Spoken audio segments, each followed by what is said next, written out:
Ruben बाराजींकर बहीर काली जो उद्घाटन है तारी अल्प अल्प सारंश जो संवादपत्र पढ़ी से बही मुझे पढ़ी जाए संपूर्ण भाव में पढ़ार सुजोग पाइना बहीटी पढ़ेला जहाँ मतामत दे हे देखो तो मुझे कहली आज अल्प मुझे खबर कागज देखी काली जो बही उद्घाटित है तार अल्प किसी सारांश वक्ता मान भाषण मर्म आज संवादपत्र प्रकाश पाई एवं बहीटी संपूर्ण भाव में पढ़ेला मतामत दे हे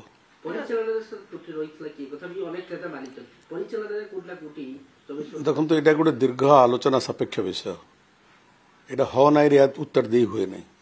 तेणु आप जो प्रश्न पचारे यहाँ गोटे हाँ रे गोटे ना मुझे उत्तर दे पारि ना ए भितर दल भितर पर्यालोचना भी चली लोके भी पर्यालोचना कर सांबादिक बंधु मैंने भी निज निजर अर्थर तार दृष्टिकोण तार पर्यालोचना कर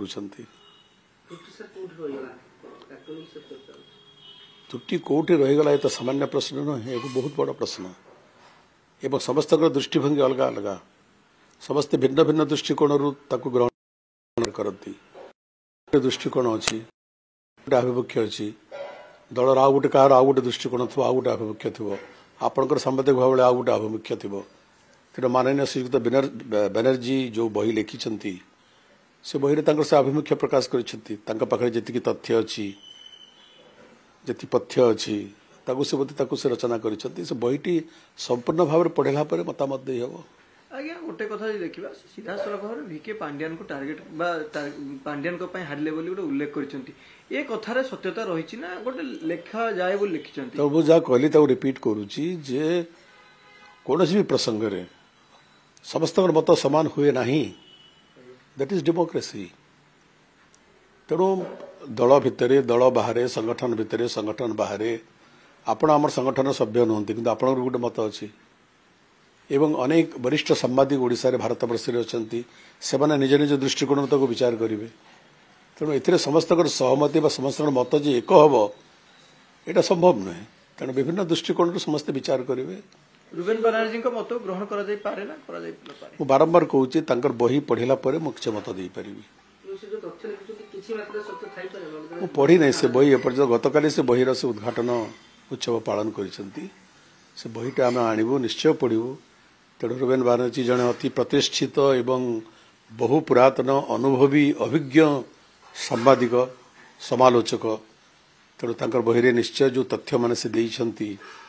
से विभिन्न सूत्र से तथ्य संग्रह करिथिबे एवं ओडिशा रे दीर्घ दिन धरी से सांबादिकता करिछंती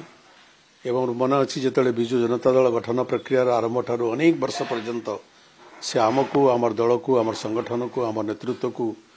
अति पाखर से निरीक्षण कर निश्चय सुचिंतित मत से देते तेणु से कौन मत देती निर्दिष्ट भाव में न पढ़ेला पर्यंत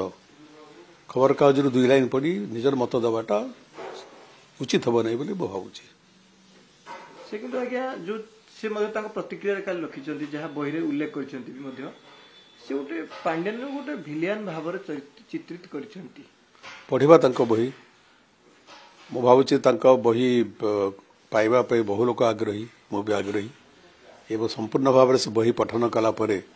से जो तथ्य देइछंती जो जो संख्या देइछंती जो मत देइछंती जो आभिमुख्य देइछंती पढ़ेला जना पड़ो गोटे विषय को गोटे पुस्तक को न पढ़ी तार समालोचना बा आलोचना करवाटा मु भावे असमीचीन अटे।